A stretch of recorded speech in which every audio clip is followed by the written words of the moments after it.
15 years ago, my father called me unstable and threw me out into a storm. 3 hours later, I was bleeding on the side of a North Carolina highway. Today, at 42, I am standing backstage as the keynote speaker at my sister's graduation, and the family who erased me is sitting in the front row, waiting to hear my name. They think I disappeared. They have no idea I am about to take the microphone. Chapter 1. The air behind the stage smells like hairspray, fabric steam, and fresh flowers. It is May 17th, 2025, and I am standing in the narrow corridor of the University of North Carolina Auditorium in Chapel Hill, waiting for my name to be called. My name is Camille Rowan Whitaker. I am 42 years old. In a few minutes, I will walk across that stage as the keynote speaker for the School of Communications graduation ceremony. In the third row of graduating seniors sits my younger sister, Madeline Whitaker, 29 years old, tassel hanging against her cheek as she laughs with the girl beside her. She has no idea that I am the one about to step into the spotlight. In the middle section of the auditorium, among proud parents holding bouquets and programs, sit Thomas and Linda Whitaker. My father's hair is thinner now. My mother's posture is still rigid, as if the world is always watching. They believe their older daughter disappeared 15 years ago. A stagehand gestures that I have 5 minutes. I step closer to the edge of the curtain and look out through a thin slit in the fabric. The room hums with anticipation. Cameras flash. A string quartet finishes the last note of pomp and circumstance. And suddenly, I am 15 again.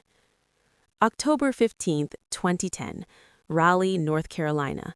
A storm so loud it rattled the window frames of our colonial house on Birch Hollow Drive. The kind of storm that makes the world feel smaller and more dangerous. Madeline was 13 then. She had a talent for crying on cue. That night, she stood at the bottom of the staircase, clutching her elbow, tears streaming down her face. She said I pushed her. I remember the shock more than anything. I remember standing at the top of the stairs, still holding the railing, trying to understand what she was saying. I had not touched her. We had argued, yes, about something small and forgettable, but I had not pushed her. My father did not ask for my version. He did not check the stairs. He did not ask if she slipped. He looked at me the way he used to look at malfunctioning equipment in his clinic, detached, irritated. I do not need a sick daughter in this house. Those were his exact words. Calm, clinical, final. My mother did not argue. She did not raise her voice. She simply folded her arms and said, "This cannot keep happening, Camille." As if something had been happening, as if I had been unstable for years. There was no long confrontation, no dramatic screaming, just a decision made in less than 2 minutes. My father pointed toward the front door.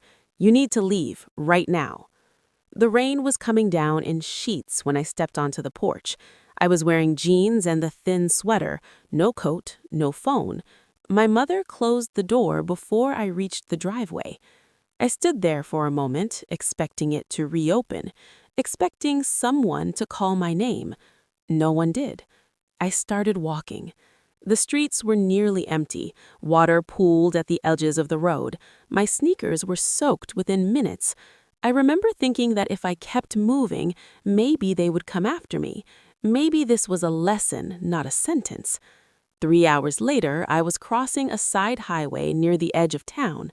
The rain blurred the headlights. I misjudged the distance. The impact was not dramatic the way it is in movies. It was sudden and disorienting. A loud thud, a flash of white pain, then pavement against my cheek. When I opened my eyes again, the world smelled like antiseptic and plastic tubing. I was in a hospital bed, my head wrapped in gauze, and IV in my arm. And sitting beside me was a woman I had never seen before. She had short silver streaks in her dark hair and a pair of reading glasses perched low on her nose. She was flipping through a folder, but when she noticed I was awake, she leaned forward immediately. "You are safe," she said softly. Her voice was steady, like she had practiced using it in emergencies. She introduced herself as Dr. Eleanor Hayes. She was a professor of public policy at UNC. She had been driving home from a faculty dinner when she saw me on the side of the road. "You were lucky," she said. "Concussion, a fractured wrist, no internal bleeding." Lucky. The word felt foreign. My parents arrived the next afternoon. They stood at the foot of the bed like visitors who had come to see a distant relative. My mother set a plastic grocery bag on the chair, clothes, a toothbrush. My father cleared his throat. "You gave us quite a scare." I waited for the apology that never came. I waited for him to say he overreacted, that we would talk when I got home. He did not ask if I wanted to come back. My mother glanced at Dr. Hayes, then at the heart monitor beside me. "We can't keep doing this, Camille. The drama, the instability." I felt something inside me fold in on itself. Dr. Hayes did not interrupt them. She simply watched. When they left, she remained seated beside me. On the 5th day, a social worker named Karen entered my room with a clipboard. She asked about my home life, about the argument, about whether I felt safe returning. I answered honestly for the first time. No. Karen nodded slowly. She said there were options: temporary foster placement, a review process, court involvement if necessary. I remember laughing weakly. Who would take a 15-year-old with baggage? Dr. Hayes set her folder down. I would. The room went quiet. She explained that she had already contacted the appropriate office, that she had space, that she understood the paperwork. "Why would you do that?" I asked her later, when Karen stepped out. She looked at me carefully. "Because someone once did it for me, and because you are not what they called you." The foster paperwork was processed quickly. My parents signed without protest. It was easier for them to let me go officially than to admit they had made a mistake. In January 2011, just after my 16th birthday, I signed the temporary guardianship forms. The courthouse in Raleigh smelled like old carpet and coffee. My father did not look at me when we finalized the documents. When it was done, he shook the clerk's hand. Outside, Dr. Hayes stood beside a modest blue sedan. She opened the passenger door for me. We drove to Chapel Hill in near silence. The sky was clear that day, bright, indifferent. Her house was smaller than ours had been. White siding, a small front porch, wind chimes that clinked gently in the breeze. Inside, there were books everywhere, on shelves, on tables, stacked neatly by the couch. She showed me the guest room, soft gray walls, a quilt folded at the end of the bed. "You can paint if you want. We'll figure out the rest together." I stood in the doorway for a long time after she left me alone. 15 years old, no family name to lean on, no guarantee of belonging.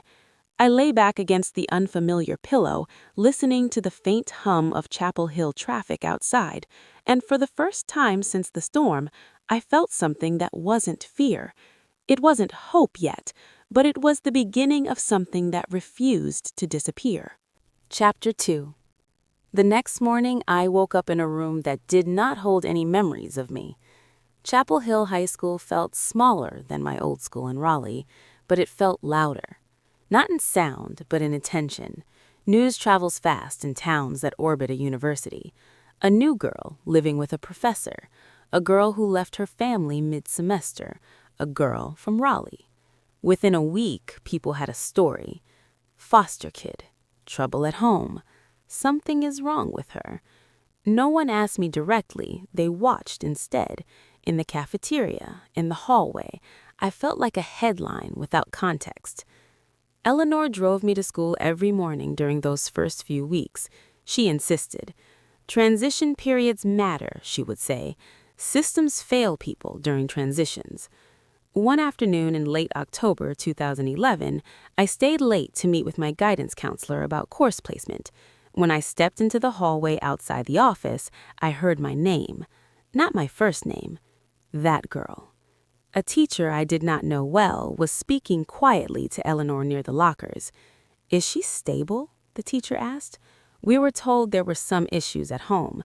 I just want to make sure we are equipped." Stable. The word hit harder than I expected. Eleanor did not lower her voice. She is a 15-year-old who was abandoned in a storm and hit by a car. If that makes her unstable, then perhaps the definition needs adjusting. Silence followed. I stood there frozen, halfway between anger and shame. Even when defended, I felt exposed. That was the first time I heard the word unstable after leaving Raleigh. It would not be the last. By spring 2012, the rumors had evolved. Someone had decided I was expelled from my old school for violent behavior. The story changed depending on who told it. In one version, I had assaulted a classmate. In another, I had been sent to juvenile detention. None of it was true. One Monday morning, I was called into the principal's office. Principal Green sat behind a wide oak desk. There was a folder in front of him with my name written across the tab. "We received concerns from a parent," he said carefully, "about past disciplinary action at your previous school." I felt my face heat. There was no disciplinary action. He flipped through the folder. "We requested records from Raleigh. There is nothing here indicating expulsion." Eleanor arrived 10 minutes later. She did not rush in angrily. She walked in with a calm that felt heavier than outrage. "If you have documentation," she said, "we would be happy to review it. If not, I suggest we focus on Camille's current academic record." The meeting ended quickly after that. There was no evidence, only noise. But noise has weight when you are 16. That afternoon, I told Eleanor I wanted to transfer again, maybe to a smaller private school, maybe somewhere no one knew my name, or maybe I should just drop out and get my GED. She did not tell me everything would be fine. Instead, she pulled a thick binder from her office shelf and placed it on the dining table. "This is a federal grant proposal I wrote in 2008, she said. "Read the first 5 pages." I stared at her. Read it. I read about eligibility requirements, reporting standards, funding thresholds, liability clauses. "What does this have to do with me?" I asked. "Everything," she said. "The world runs on documentation, not gossip, not emotion, not someone's version of events. If you want to survive in a system that mislabels you, you learn the system better than anyone else." She flipped to a page filled with dense text. "See this sentence? One clause. If I had ignored it, the entire grant would have been revoked." One sentence. One word. You were almost erased because no one questioned a narrative. Do not let that happen again. That night, we sat at the kitchen table until nearly midnight. She showed me how to break down contracts, how to highlight obligations, how to trace authority. For the first time since leaving Raleigh, I felt something shift. I could not control what people said about me, but I could control how I navigated the structures around me. My grades improved, not because I was suddenly confident, but because I was focused. I graduated in 2012 with a transcript strong enough to earn admission to the University of North Carolina at Chapel Hill. Moving from high school to college felt less like an escape and more like a test. Chapel Hill was familiar now, but UNC was larger, more competitive, more anonymous. I chose public policy as my major. Systems, again. How decisions are made, who writes the rules, who benefits. I worked part-time as a research assistant in the School of Government, filing reports, compiling data, editing drafts of policy briefs. It was quiet work, structured, predictable. In 2014, during my sophomore year, a professor asked me why I was so particular about footnotes and citations. "Because details decide who gets believed," I answered without thinking. He laughed. I did not. There were nights I still questioned myself, nights when I replayed my father's voice in my head. I don't need a sick daughter. What if I was difficult? What if I was too intense? What if something in me had triggered everything? each time that spiral began, I returned to something tangible, a syllabus, a contract, a policy draft. I read until the words steadied me.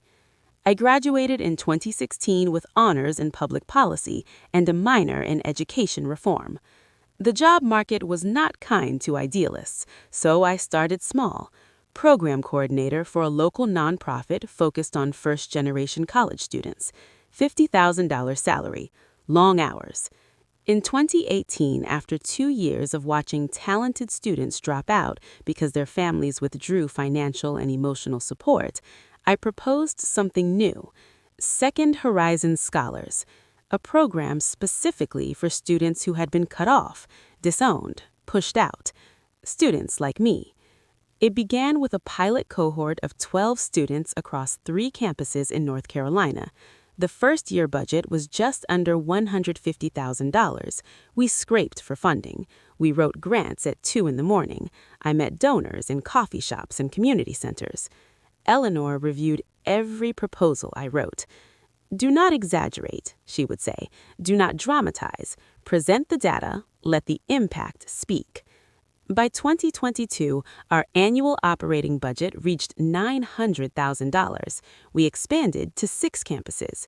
By 2024, we were on 8 campuses with $1.8 million in committed funding and partnerships with regional employers offering internships to our scholars.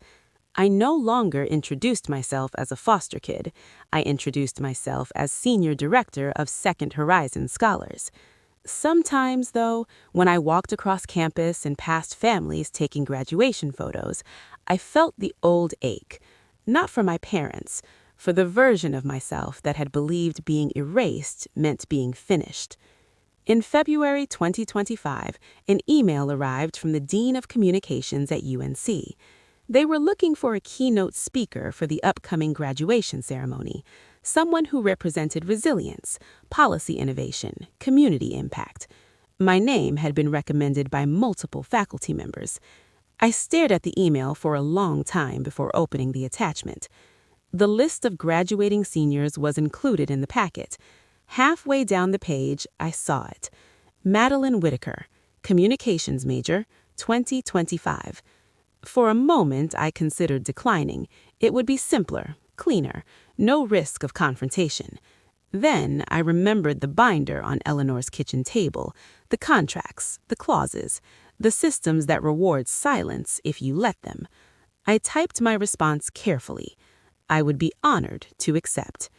When I hit send, I felt the same sensation I had felt the night I stepped into Eleanor's house. Not fear, not hope, something steadier than both. Chapter 3.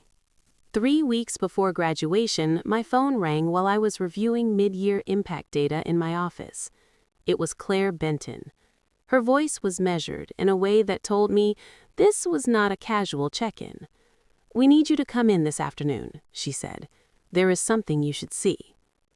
The conference room in the School of Communications building overlooked Polk Place. Students crossed the quad below, backpacks slung over one shoulder, unaware of the conversation about to unfold upstairs. Claire sat at the head of the table. Harold Kent was to her right. 2 other board members were present.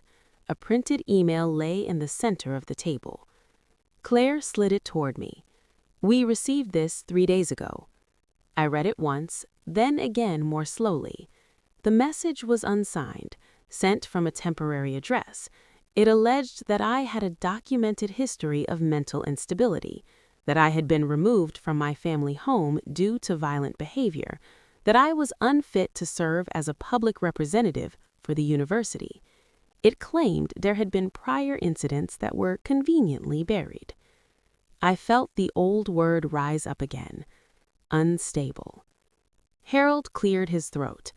"We take these matters seriously," he said, "especially when they involve allegations of violence or mental health concerns." His tone was polite, cautious, protective of the institution. "Do you believe this?" I asked evenly. "We do not know what to believe," Harold replied. "That is the issue." I did not react. I did not defend myself emotionally. I read the email a 3rd time. The phrasing caught my attention. Certain patterns, certain cadences, the way a sentence would start with restraint and end with accusation. I had heard that rhythm before at a kitchen table in Raleigh. Claire leaned forward. "Camille, if there is context we should understand, this is the moment." "There is context," I said, "but not the one described here." I told them, calmly and without embellishment, that I had been asked to leave my family home at 15 after an accusation that was never substantiated, that there were no school records of violence, that my academic and professional history since then was fully documented. Harold looked at the paper again. "Why would someone send this now?" "Because graduation is public," I said, "because visibility makes some people uncomfortable." There was silence. Claire folded her hands. "We have not made any decisions, but we must consider risk. If this becomes public and we ignored it, the university could face backlash." I nodded. "I understand. I would do the same in your position." When the conference ended, I walked out into the sunlight with the email printed in my mind. Students were laughing on the lawn. Someone was tossing a frisbee. The world outside the conference room had not shifted at all, but something had begun. I did not call Eleanor. I did not call a friend. I called Julian Mercer. Julian had handled nonprofit compliance matters for us in the past. He was precise, analytical, allergic to theatrics. We met the next morning in his office in downtown Chapel Hill. He read the email twice, then leaned back in his chair. "This is defamatory," he said, "but only if it can be traced and proven false with measurable harm." "Can it harm me?" "It can harm reputation, and that can affect contracts, funding, speaking engagements. The question is whether we respond aggressively or strategically." "What would strategic look like?" "You document. You provide the board with factual evidence. You avoid public escalation unless necessary. If the sender escalates, then we escalate." He paused. "Do you know who sent this?" I held his gaze. "I have a strong suspicion." "Family?" I nodded. Julian's expression did not change. "Then the smartest move is restraint. Let them overextend." That afternoon, I compiled documentation. Impact reports from Second Horizon scholars detailing graduation rates and retention improvements. Letters from corporate partners confirming our compliance record, a full background summary of my academic history from Chapel Hill High School and UNC, a statement from Principal Green dated 2012 confirming there had been no disciplinary action against me. I attached performance audits from 2023 and 2024 showing 0 compliance violations. I included board meeting minutes where my leadership was formally commended. If this was going to be a test, I would answer it with evidence. I sent everything to Claire with a short note. "I believe transparency protects institutions. Please let me know if additional documentation is required." 2 days later, I received an email from a student in our program, Sophia Alvarez. She had joined Second Horizon Scholars in 2023 after her parents cut off tuition support when she changed majors. Her message was simple. "Professor Whitaker, is it true what they are saying about you?" I invited her to my office. She sat across from me, twisting a pen between her fingers. "People are talking," she said quietly. "Someone said the university might replace you." I met her eyes. "Tell me what you heard." "That you hurt someone. That you have a record." I felt the old pressure in my chest, but I did not let it rise into defensiveness. "Sophia," I said, "not everyone is comfortable when you grow beyond the version of you they preferred." She frowned slightly. "So it is not true?" "It is not." "I thought so. I just needed to hear you say it." After she left, I sat alone for a long time. This was not just about me anymore. It was about what happens when a narrative is planted and allowed to spread. The board scheduled a follow-up meeting. Harold spoke first. "We have reviewed the documentation. There is no record supporting the allegations." "Then why are we still discussing this?" I asked. Because perception matters, he replied. If even a small group of attendees raises concerns on the day of the event, it could overshadow the graduates. Claire intervened. Our responsibility is to both protect the institution and act fairly. We will vote 72 hours before commencement. Those 72 hours stretched longer than the 15 years that led up to them. I went about my work as usual. Meetings, budget reviews, student consultations, but every time my phone buzzed, I felt the echo of that first email. 3 days before graduation, I received the decision. The vote was 7-1 in my favor. I would remain the keynote speaker, but there was a caveat. The printed program would list speakers without highlighting keynote status. Names would appear in standard format, no special emphasis. It was subtle, but it was intentional. They were protecting themselves. I understood. I printed the program and stared at my name in identical font to the rest. Camille Rowan Whitaker. Not bold, not centered. Level. I drove to Raleigh that evening and parked across from Birch Hollow Drive. I did not get out of the car. I did not knock on the door. I watched lights turn on inside the house that had once been mine. If Maddie had sent the email, she believed she was controlling the narrative again, quietly, indirectly. What she did not understand is that I no longer feared public scrutiny. I had built a life on documentation, on structure, on transparency.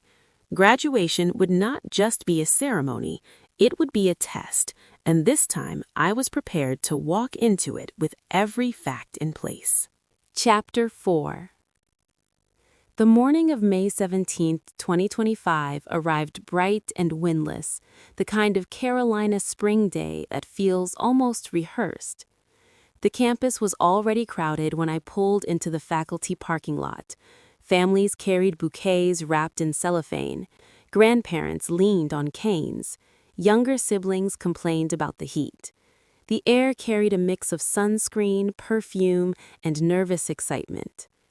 Inside the auditorium, rows of navy folding chairs stretched toward the stage. Programs rustled. Phones were lifted, ready to record. Backstage, a volunteer clipped a small microphone to my lapel. "You doing okay?" she asked. I smiled. I have been preparing for this for 15 years. She laughed lightly, assuming I meant the speech. From behind the curtain, I could see the graduates filing in, blue and white robes swaying, tassels brushing cheeks. I scanned the rows until I found her, Madeline Whitaker. Her hair was longer now, styled carefully, makeup precise. She looked composed, confident. She was leaning toward a girl beside her, whispering something that made them both smile. A few rows back, my father sat upright, hands folded over the program in his lap. My mother adjusted her purse strap and glanced around, perhaps searching for familiar faces. Neither of them knew. The dean stepped to the podium and welcomed the crowd. Speeches began. Applause rose and fell in waves. Then I heard it. Please join me in welcoming our keynote speaker, Senior Director of Second Horizon Scholars, Camille Rowan Whitaker. The sound of my name traveled through the auditorium before I did. For a split second, there was a delay in the crowd's reaction, a pause as recognition caught up. I stepped out from behind the curtain. My father's face changed first. His eyes widened, then narrowed slightly, as if adjusting to a glare. My mother's lips parted. Maddie froze mid-motion, her smile disappearing as she looked up at the stage. I did not search their faces again. I walked to the podium. The lights were warmer than I expected. "Good afternoon," I began. My voice did not shake. When I was 15, I was told that a single label could define my future. The room stilled. I did not say unstable. I did not say accused. I did not say abandoned. I spoke instead about how easy it is to mistake a moment for a verdict, how a story told loudly enough can drown out the truth. There will be people in your life who believe they know who you are, I said. Some of them will decide early, and they will not revise that decision easily. A few heads in the audience nodded. You may be called difficult, too emotional, too ambitious, too much. You may be reduced to a single incident, a single mistake, or a single rumor. I let that settle. What you must understand is that being labeled is not the same as being defined. I told them about second chances, not in a sentimental way, but in practical terms, how systems can be navigated, how documentation matters, how integrity compounds over time. I spoke about the students in Second Horizon Scholars who were told they would not make it, who were cut off financially or emotionally, and who graduated anyway. You are not the worst things someone says about you, I said. You are the sum of what you build after that moment. Somewhere in the third row, I heard someone sniffle. Then I delivered the line I had carried with me for weeks. Blood may start a story, but it does not get to write the ending. There was a visible shift in the room, not explosive, not dramatic, but real. My father's jaw tightened. My mother stared straight ahead. Maddie's hands gripped the edges of her program. I did not accuse, I did not expose, I did not recount details from 2010. I did not mention Birch Hollow Drive or a rainy October night. Instead, I ended with this. You will leave this campus today with degrees in your hands. Some of you will leave with families cheering. Some of you will leave quietly. Whatever your circumstances, remember that your worth is not conditional on someone else's approval. Applause began slowly, then grew. People stood. The sound filled the auditorium in a way that felt less like celebration and more like recognition. As I stepped away from the podium, I allowed myself one brief glance toward the audience. Maddie was looking at me now, not down, not smiling, just staring. Backstage, the noise of the crowd became muffled. Volunteers congratulated me. The dean shook my hand. That was powerful, he said. Thank you, I replied. I was unhooking the microphone when I felt someone behind me. Camille. Her voice was familiar, though older. I turned. Maddie stood a few feet away, still in her graduation robe, tassel hanging crookedly against her temple. For a moment, we just looked at each other. You knew, she said quietly. About what? About me being here. Yes. She crossed her arms. You did that on purpose. I did my job, I said. Her jaw tightened.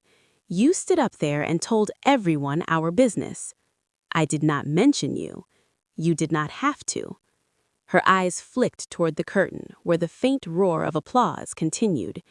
You made it sound like we threw you away. I held her gaze. You did. Silence stretched between us. For a second, I saw the 13-year-old girl on the staircase, the tears, the accusation, the power of being believed. Her voice lowered. Was this your revenge? No. Then what was it? The truth. She let out a short, humorless laugh. You always have to be right. I shook my head. I refuse to be erased. Her shoulders dropped slightly, not in surrender, not in understanding, just in fatigue. Dad is furious, she said. That is his choice. Mom wants to talk. So did she 15 years ago. Maddie looked away first. You could have called, she muttered. So could you. We stood there, neither stepping closer, neither retreating. There were 100 things I could have said, questions I could have asked, accusations I could have thrown back at her. Why did you say I pushed you? Did you ever regret it? Did you ever try to tell the truth? Instead, I said nothing. A volunteer stepped around the corner. Miss Whitaker, the faculty photo is starting. I nodded. I have to go. Maddie shifted her weight. Congratulations, I said, and meant it. She looked at me as if unsure whether that was an insult or a gift. Congratulations to you too, she replied. I walked past her without looking back.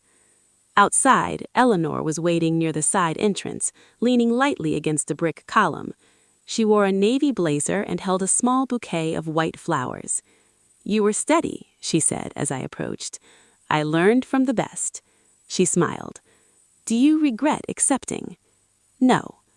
We stood together for a moment, watching families spill out onto the lawn for photos. I spotted my parents in the distance. My father was speaking sharply to someone. My mother avoided eye contact with anyone who looked our way. They did not approach us. The sun dipped slightly lower across the quad.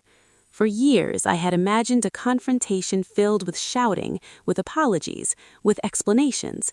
Instead, there had been a speech, a few sentences exchanged backstage, and a silence that said more than any argument could.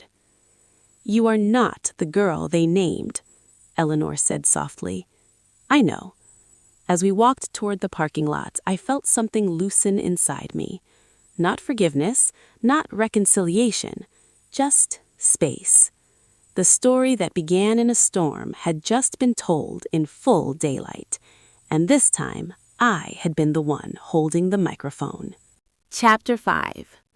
The applause faded, but the echoes did not. By Monday morning, my inbox was full.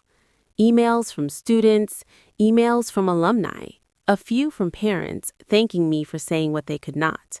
And then there were the others. Daniel Brooks from the Chapel Hill Observer left a voicemail before 9. "Ms. Whitaker, I would love to speak with you about the personal context behind your speech on Saturday. There appears to be a compelling family narrative." Compelling. I called him back that afternoon from my office. "Mr. Brooks, I am happy to discuss the impact of Second Horizon scholars and our graduation rates." There was a pause on the other end.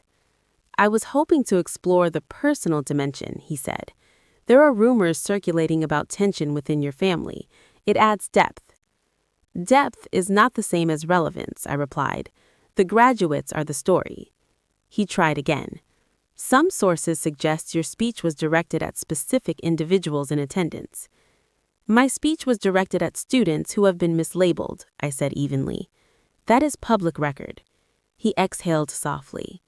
"So you are declining to comment on your family?" "I am declining to turn a commencement address into tabloid content." He thanked me and ended the call. The next day, the article ran. It mentioned my speech, quoted a few lines, and noted that I declined to elaborate on personal matters. For 2 days, things were quiet. Then, Maddie posted. A mutual acquaintance sent me a screenshot before I even saw it myself. It was a public post on her social media account. "Some people will rewrite history for attention. Sad what fame does to people." There were no names, but there did not need to be. Comments followed. "So sorry you have to deal with that. Stay strong. Family should be private." I stared at the screen longer than I expected. This was the same pattern, indirect, suggestive, designed to cast doubt without stating facts. I forwarded the screenshot to Julian Mercer with one line. "Is this actionable?" He called within an hour. "Potentially," he said.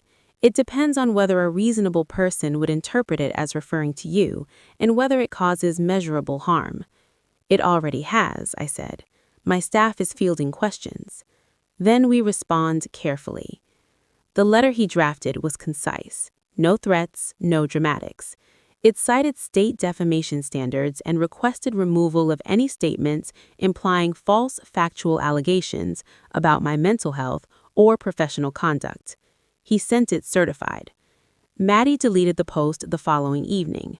She did not contact me directly.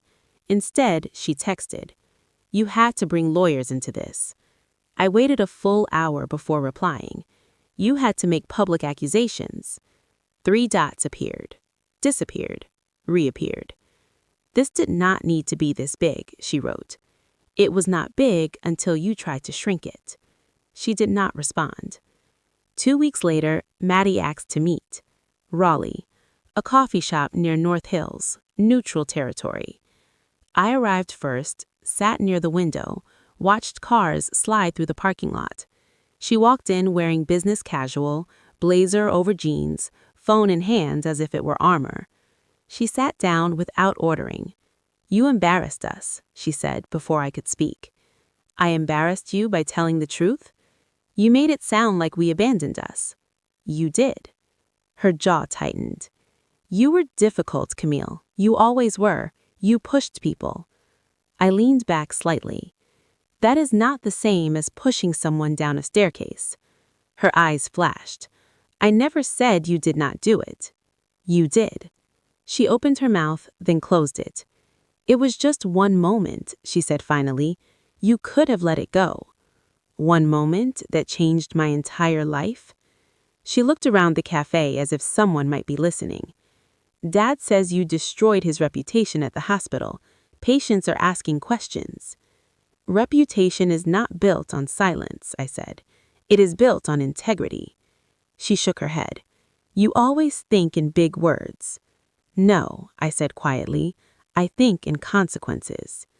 There was a long pause. "You could have called before the speech," she said, "given us a heads up. So you could have asked me not to do it?" "Maybe." I held her gaze. "You had 15 years to call me." She looked down at the table. "That was different." "Was it?" Her voice softened slightly. "I did not think you would come back like this." "Like what?" "Successful." The word hung between us. I did not respond. She stood abruptly. "You won," she said. "This is not a competition. It always has been for you." She left without finishing her coffee. I remained seated, listening to the hiss of the espresso machine and the low hum of conversation around me. Later that summer, word reached me through a colleague that Maddie's marketing firm had initiated an internal review. A client had complained about online conduct connected to the graduation controversy. Nothing criminal, nothing dramatic, but enough. By November 2025, Maddie resigned. Officially, it was a career transition. Unofficially, several local agencies were hesitant to hire someone associated with public conflict involving a university event. There was no public announcement, no spectacle, just a narrowing of options. Karma rarely arrives with sirens. It arrives with limitations. In December, an email appeared in my inbox from Thomas Whitaker. "We are proud of you, even if we have no right to be." I read it 3 times. There was no apology, no acknowledgement of specifics, just a line heavy with implication. I did not respond. 2 days later, another message arrived. "Can we meet?" I considered ignoring it. Instead, I agreed. We met at a small diner off Falls of Neuse Road, halfway between Raleigh and Wake Forest, neutral enough, public enough. I arrived first, sat near the window, watched cars slide through the parking lot. She walked in wearing business casual, blazer over jeans, phone in hand as if it were armor. She sat down without ordering. "You embarrassed us," she said before I could speak. "I embarrassed you by telling the truth? You made it sound like we abandoned us." "You did." Her jaw tightened. "You were difficult, Camille. You always were. You pushed people." I leaned back slightly. "That is not the same as pushing someone down a staircase." Her eyes flashed. "I never said you did not do it." "You did." She opened her mouth, then closed it. "It was just one moment," she said finally. "You could have let it go." "One moment that changed my entire life?" She looked around the cafe as if someone might be listening. "Dad says you destroyed his reputation at the hospital. Patients are asking questions." "Reputation is not built on silence," I said. "It is built on integrity." She shook her head. "You always think in big words." "No," I said quietly. "I think in consequences." There was a long pause. "You could have called before the speech," she said, "given us a heads up. So you could have asked me not to do it?" "Maybe." I held her gaze. "You had 15 years to call me." She looked down at the table. "That was different." "Was it?" Her voice softened slightly. I did not think you would come back like this. Like what? Successful. The word hung between us. I did not respond. She stood abruptly. You won, she said. This is not a competition. It always has been for you. She left without finishing her coffee. I remained seated, listening to the hiss of the espresso machine and the low hum of conversation around me. Later that summer, word reached me through a colleague that Maddie's marketing firm had initiated an internal review. A client had complained about online conduct connected to the graduation controversy. Nothing criminal, nothing dramatic, but enough. By November 2025, Maddie resigned. Officially, it was a career transition. Unofficially, several local agencies were hesitant to hire someone associated with public conflict involving a university event. There was no public announcement, no spectacle, just a narrowing of options. In December, an email appeared in my inbox from Thomas Whitaker. We are proud of you, even if we have no right to be. I read it 3 times. There was no apology, no acknowledgement of specifics, just a line heavy with implication. I did not respond. 2 days later, another message arrived. Can we meet? I considered ignoring it. Instead, I agreed. We met at a small diner off Falls of Noose Road, halfway between Raleigh and Wake Forest. Neutral enough, public enough. I arrived first, sat near the window, watched cars slide through the parking lot. She walked in wearing business casual, blazer over jeans, phone in hand as if it were armor. She sat down without ordering. You embarrassed us, she said before I could speak. I embarrassed you by telling the truth? You made it sound like we abandoned us. You did. Her jaw tightened. You were difficult, Camille. You always were. You pushed people. I leaned back slightly. That is not the same as pushing someone down a staircase. Her eyes flashed. I never said you did not do. Chapter 6. That clarity did not arrive with fireworks. It arrived quietly, like a door closing without a slam. The months that followed were not dramatic. They were steady. In early 2026, Second Horizon Scholars expanded to 12 campuses across North Carolina and Virginia. What began in 2018 with 12 students had grown into a network supporting 150 students each academic year. Our retention rate surpassed the state average. Corporate partners renewed contracts without hesitation. Foundations that once asked cautious questions now asked how they could increase their investment. Growth did not feel like revenge, it felt like responsibility. At a board meeting in March 2026, Harold Kent, the same man who once worried about reputational risk, leaned back in his chair and said, "We should consider national replication." I met his gaze calmly. "Let us stabilize the current expansion first," I replied. "Systems fail when they grow faster than their foundation." Sclaire Benson smiled faintly. Spoken like a policy strategist. The room laughed softly. It was not triumph I felt. It was alignment. Later that spring, I received an email from Ava Whitaker, my cousin's daughter, 18 years old and newly admitted to a community college in Durham. She asked if we could meet for coffee. We sat at a small cafe near Franklin Street. She wore a denim jacket and looked both nervous and determined. "I wanted to say something after graduation," she began. "I just did not know how." "About what?" "About how you handled it." I waited. "I was watching," she said, "the whole time. The way you did not yell, the way you did not expose details, the way you stood there and just spoke." She paused. "I did not know you could do that." "Do what?" "Tell the truth without tearing everything down." Her words settled into me more deeply than applause ever had. "That matters," I said quietly, "more than you think." She nodded. "Mom always said we do not talk about family stuff in public, but you did not talk about it. You talked about yourself." "Exactly." She smiled then, a small, relieved expression. "I just wanted you to know someone saw it." I drove home that day with a lighter chest. In August 2026, an email from Maddie appeared in my inbox. The subject line read simply, "I am sorry." It was longer than I expected, detailed, rambling in places. She wrote about feeling overshadowed growing up, about fear, about how that night in 2010 spiraled beyond her control. She did not fully admit to fabricating the accusation, but she acknowledged that she had let it stand when she could have corrected it. I read the email twice before responding. I typed slowly. "I forgive you so that I can keep moving forward, but forgiveness does not require reconnection. I wish you clarity and growth." I pressed send. There was no surge of emotion afterward, no sense of victory, just a boundary drawn in calm ink. In 2027, I was invited to speak at a National Education Equity Conference in Chicago.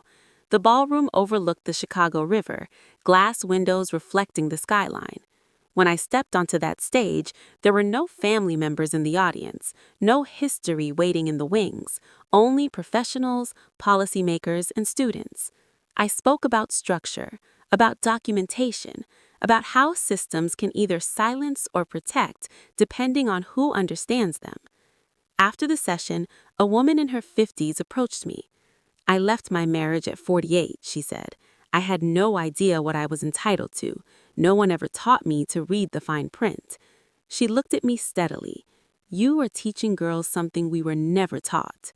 Her words stayed with me long after I returned to North Carolina. One afternoon in late 2027, I drove back to Raleigh alone. I did not tell anyone.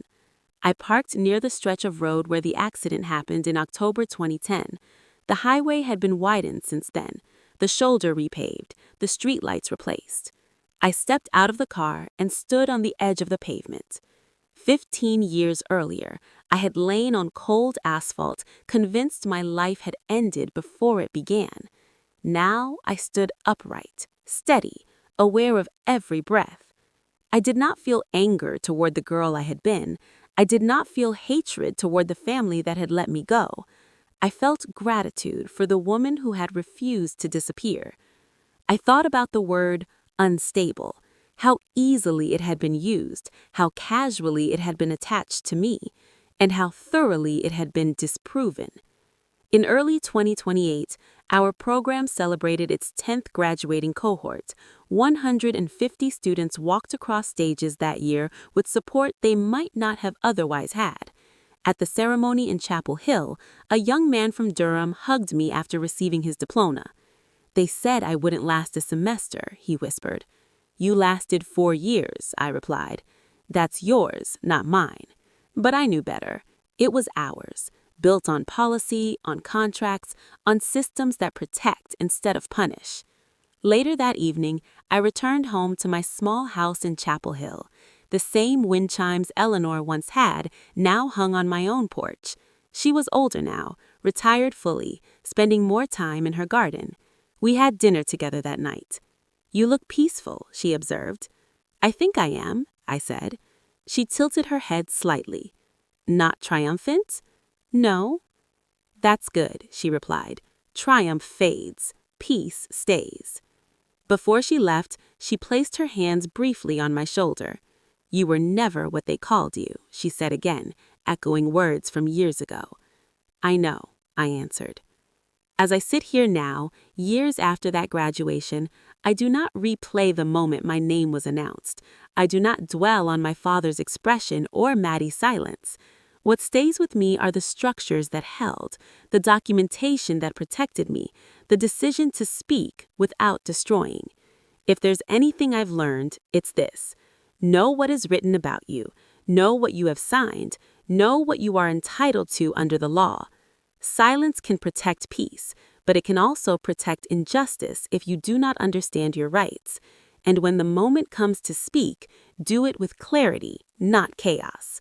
If my story resonates with you, if you have ever been labeled, dismissed, or told you were too much, I invite you to look at your own life the way I learned to look at contracts, carefully, line by line. Ask yourself whether you know your value beyond someone else's narrative. Ask yourself whether you understand the systems that shape your future. And if you don't, start there. because being erased is not the end of a story. It's sometimes the beginning of the part where you finally get to write it yourself.